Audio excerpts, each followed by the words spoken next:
খাদেম সাহেব 2 তারিখ না যাইতে তো বেতনের লেগে লাভ দিয়া গেলাম ইন্ডিয়া বালুকা, বুঝেন নাই? 2 তারিখ মানে ধমকের চোটে, কারণ উনি যে কমিটি, বুঝেন নাই কথা? উনি কি কমিটি, এই কারণে এইসা ধমক বেতনের জন্য তো লাভ মারেন। এখানে বালু কেন? এখানে বালু আমনে লেগে রাখে, আমনে ঝাড়ু দেওয়ানোর জন্য। আমি সব সময় বলি, আমার মসজিদও আমি বলছি যে আল্লাহর ঘর মসজিদের কমিটি আর বাজারের কমিটি এক কথা না। আল্লাহর ঘরের কমিটি এটা শুধুই ইন্তেজামের জন্য, কাজের সুবিধার্থে একটু ভাগ করা, বাকি নয়তো আমরা সকলেই আল্লাহর ঘরের খাদেম, সবাই ঘরের সেবক। কথা বুঝছেন কিনা বলেন?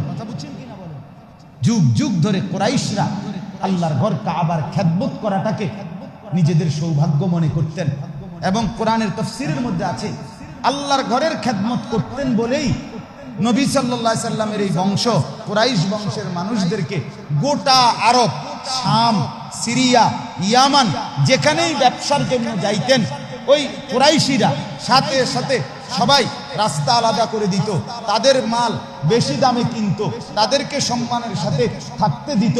তাদেরকে কোনোদিন, আমরা কিতাবে পড়ছি, ইতিহাসের কিতাবে, কুরাইশ বললে রাস্তার কোনো ডাকাত, ছিনতাইকারী রাহাজানি করতো না তাদের উপরে। যখনই বলতো আমি কুরাইশ, কুরাইশ বললে ছেড়ে দিত। কেন?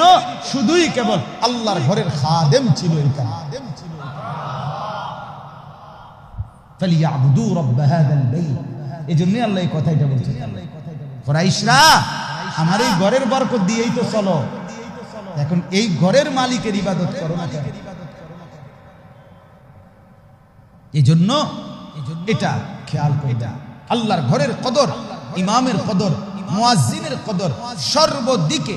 আপনার মসজিদের ওই জুতার বাক্সের যেই বালু, বিশ্বাস করেন এই বালুর মর্যাদা আপনার ঘরের সমস্ত ফার্নিচারের চাইতে বেশি, আপনার ঘরের কোটি টাকার টাইলসের চাইতে বেশি।